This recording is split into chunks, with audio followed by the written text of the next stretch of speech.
One, two, three, action!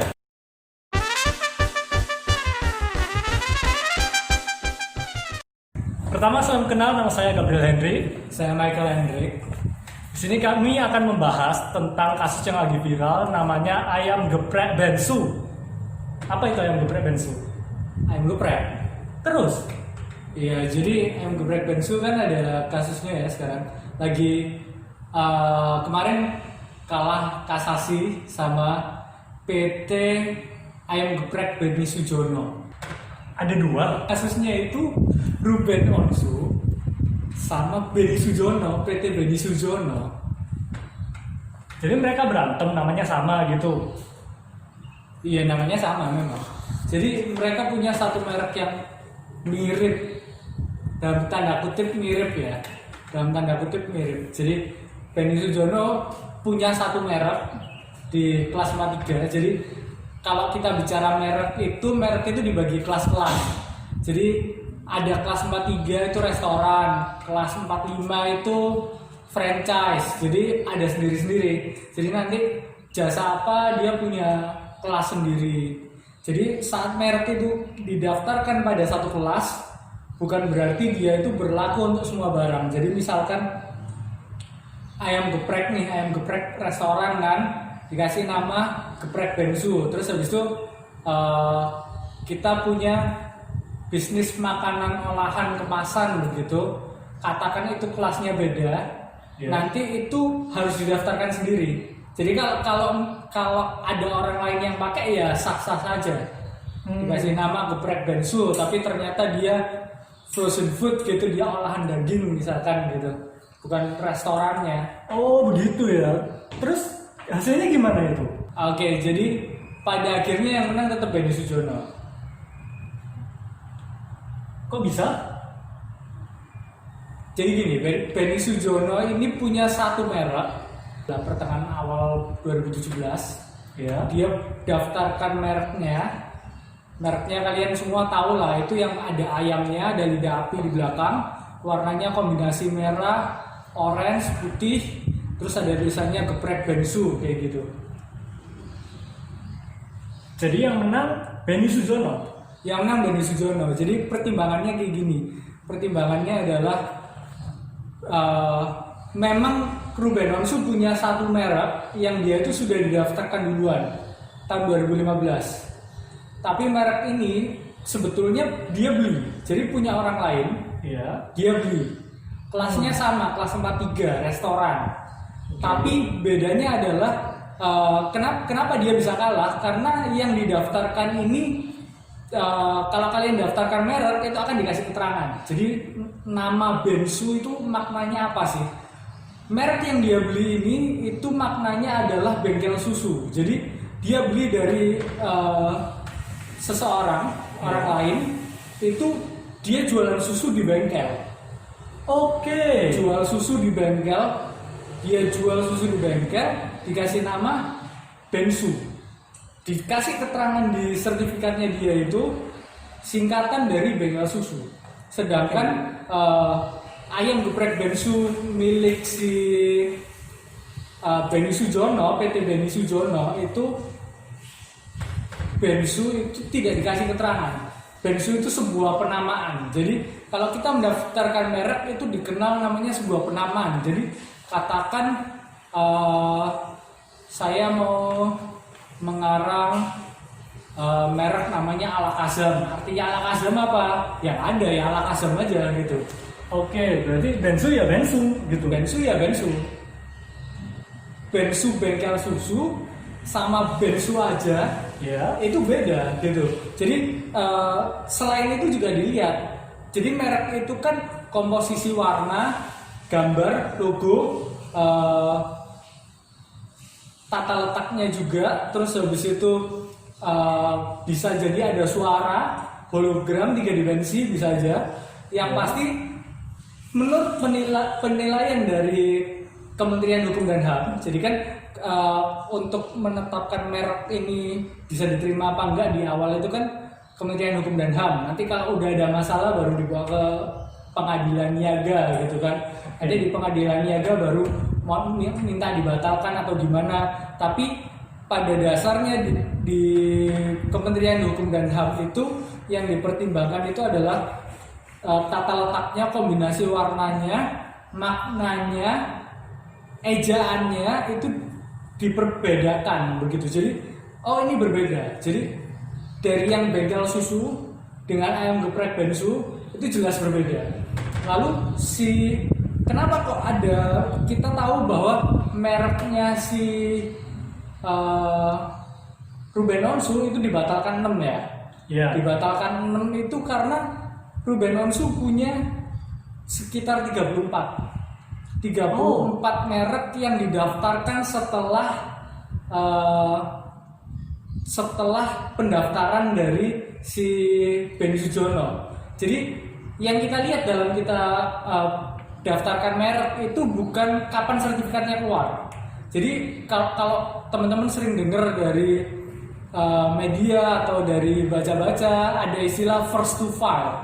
First to file itu prinsip dalam kekayaan intelektual dalam bidang merek, bahwa yang dilihat itu bukan kapan sertifikatnya ada, kapan sertifikatnya muncul, tapi perlindungannya itu berlaku sejak dari kita mendaftarkan. Oh, jadi saya kirimkan data-datanya, ini loh merek saya. Berarti itu sudah dilindungi? Diterima, itu dilindungi. Perlindungannya berlaku mundur dari sertifikatnya itu. Oke, terus bukannya dari ini namanya terkenal banget loh. Ini kan dari nama Ruben Onsu kan. Nama gitu aja bukan ada perlindungannya. Dia kan artis. Iya, jadi sebetulnya untuk orang terkenal itu ada perlindungan bahwa kita saat buat merek itu tidak boleh menggunakan nama orang terkenal, singkatan nama orang terkenal begitu. Yang seperti itu tidak boleh. Jadi kesannya nanti kita mendompleng namanya. Katakan ada Raffi Ahmad, terus habis itu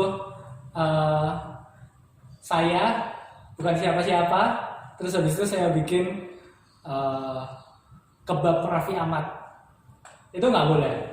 Jadi saya mendompleng nama Raffi Ahmad begitu. Itu menyalahgunakan, itu etiket yang buruk, bahwa menimbulkan persepsi di publik bahwa oh ini punya Raffi Ahmad, itu nggak boleh. Kenapa kok bensu itu bisa sampai keluar sertifikat mereknya untuk si siapa? Benny Sujono itu karena ada pertimbangan dari Kementerian Hukum dan HAM. Mereka punya argumentasi begini. Jadi Kementerian Hukum dan HAM itu juga digugat di satu gugatan. Jadi ada tergugat 1, tergugat 2. Yang satu itu PT Benny Sujono, yang kedua itu Kementerian Hukum dan HAM, Ceki sampai bagian merek itu. Nah, mereka berargumen bahwa nama dari artis ini adalah Ruben Samuel Onsu kalau nggak salah ya lengkapnya. Ruben Samuel Onsu, bukan Bensu gitu. Saya juga nggak tahu Ruben Onsu dipanggil Bensu dari tahun berapa, ya kan? Kita nggak tahu dipanggil Bensu dari kapan. Tapi mereka berargumen bahwa namanya dia bukan Bensu begitu. Terus habis itu mereka menganggap bahwa penggunaan nama orang terkenal ini cuma spekulasi, walaupun di putusannya itu, di putusan pengadilan itu tidak terlalu banyak membahas, hakimnya tidak terlalu banyak membahas mengenai nama orang terkenal ini. Mungkin karena juga pada kenyataannya, pada prakteknya juga jarang dipakai, dan fokus dari gugatannya itu sebetulnya agak terlalu lebar sebetulnya. Saya pribadi berpendapat bahwa itu terlalu lebar. Pertama, dia menyebutkan merek yang bengkel susu, terus dia menyebutkan 34 merek lain yang miliknya si Ruben Onsu ini dipisah gitu. Jadi ada yang pertama, ini loh, saya mendaftarkan pertama kali, terus saya juga punya merek ini sekian banyak. Nah, merek yang sekian banyak ini setelahnya punya si Benny Sujono. Padahal pada putusannya itu dianggap bahwa bengkel susu dan bensu itu beda. Oke. Terus habis itu karena bensu ini dengan bensu yang 34 ini punya kemiripan, terutama merek di kelas 45 itu maaf saya lihat itu sama, memang logo yang sama dimasukkan, namanya juga sama, geprek bensu sedep bener. Itu kan yang punyanya siapa? Benny Sujono, itu sama dimasukkan ke kelas 45. Jadi sebetulnya pembahasannya ini yang terlalu luas dan terkait dengan nama artis ini minor sekali pembahasannya di situ. Dan terkait dengan pembicaraannya dengan pembuktian, ya, itu tidak terlalu dijelaskan ya dalam putusan. Tapi asumsi saya bahwa kenapa kok tidak dipertimbangkan dalam putusan, karena dalam alur persidangan tidak begitu dibuktikan juga terkait dengan nama artis ini tadi, yang oleh Kementerian Hukum dan HAM disangkal bahwa namanya itu Ruben Sambal Longsu bukan Bensu. Jadi lebih ke situ. Jadi apakah dibuktikan? Kenapa kok di dalam putusannya tidak benar-benar dipertimbangkan terkait argumen yang terkait dengan nama artis, lebih ke siapa yang first to file. Oh, ada first to file bengkel susu, first to file bensu. Ini beda. Oh, yang pertama first to file si bensu. Sedangkan bensu-bensu yang lain yang 34 ini meniru. Oh, tapi yang sama itu cuman di kelas 43, di kelas 43. Makanya pada di akhir putusannya ada 6 yang dibatalkan, itu kelas 43 semua. Karena yang punyanya Benny Sujono itu, PT Benny Sujono itu kelas 43 semua. Oke. Berarti gimana sih sebenarnya nama artis ini kuat atau enggak? Secara norma hukumnya ya, secara aturan hukumnya, sebetulnya nama artis itu kuat saja karena ada aturan yang jelas menyatakan bahwa nggak boleh. Oke. Nggak boleh. Cuman terkait dengan ini kenapa kok dia bisa kalah?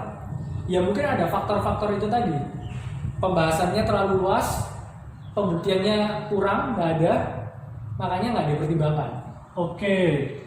Terus berarti kalau mereknya banyak begitu, kalau hubungannya dengan nama artis,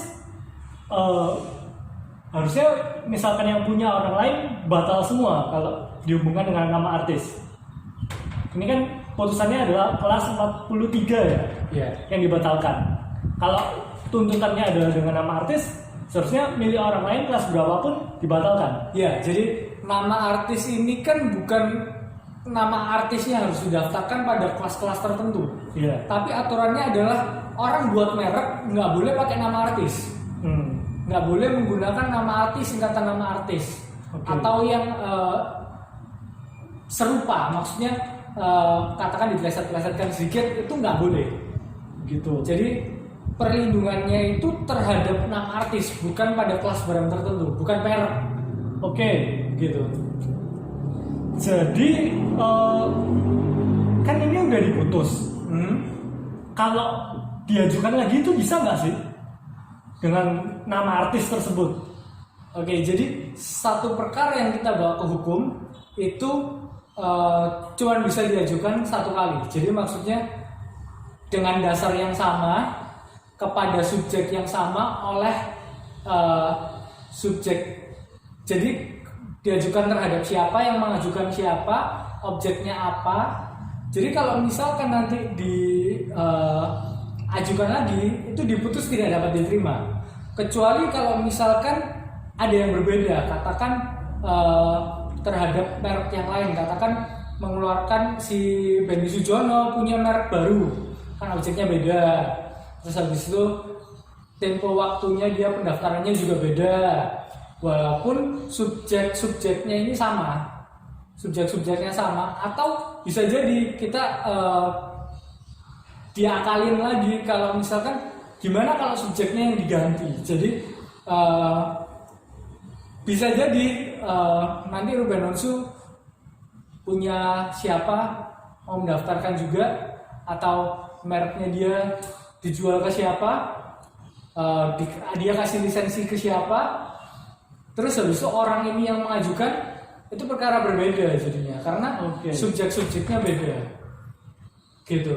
Atau katakan Ruben Onsu misalkan punya agensi, terus habis itu agensinya yang ajukan terkait dengan nama artis ini, bisa aja. Jadi asalkan yang mengajukan berbeda, ini bisa diajukan kembali ya? Bisa. Jadi katakan intinya pada suatu perkara itu subjeknya, objeknya, sama tempusnya, waktunya itu, kapan peristiwa itu terjadi itu, tiga ini selama ada satu hal yang distinktif, satu hal yang membedakan, itu masih bisa, maksudnya masih ada kesempatan. Tapi bukan berarti pasti tidak ditolak ya. Bisa saja kalau hakimnya berpendapat ini sebetulnya sama persis dengan perkara yang sebelumnya, tapi ada pembeda di situ, di mana gugatannya ini terkait hal-hal yang berbeda, itu tetap bisa sebetulnya. Oke, berarti kalau diajukan kembali dengan tuntutannya adalah kamu pakai nama artis, itu apakah lebih kuat dari yang sebelumnya? Ya pada dasarnya kalau kita tanya lebih kuat atau nggak lebih kuat, sebetulnya kalau dalam hal gugatannya sebetulnya tidak juga, karena sebelumnya kan sudah ada dimasukkan, tapi tidak begitu dipertimbangkan atau mungkin tidak begitu dibuktikan gitu kan di dalam sidang. Ya bisa saja diperbaiki, jadi lebih dibuktikan terkait hal-hal itu bisa saja. Jadi terkait dengan dalil dalam gugatannya, alasan kenapa nama artis sih, bener nggak sih artis, bener nggak sih terkenal, bener nggak sih namanya itu disingkat jadi Bensu, atau setelah ada ayam geprek Bensu baru namanya itu. Nah itu lebih diperhatikan, lebih diulas lagi di sidang, dibuktikan, bisa jadi putusannya beda. Oke, jadi ini bisa kita lihat lagi ke depannya apakah akan ada kasus kembali, dikuak kembali dengan tuntutan yang berbeda, dengan proses yang berbeda ya. Kita lihat lagi, mungkin ke depannya ada lagi. Segitu aja, cukup dari kami. Sampai jumpa. Sampai jumpa.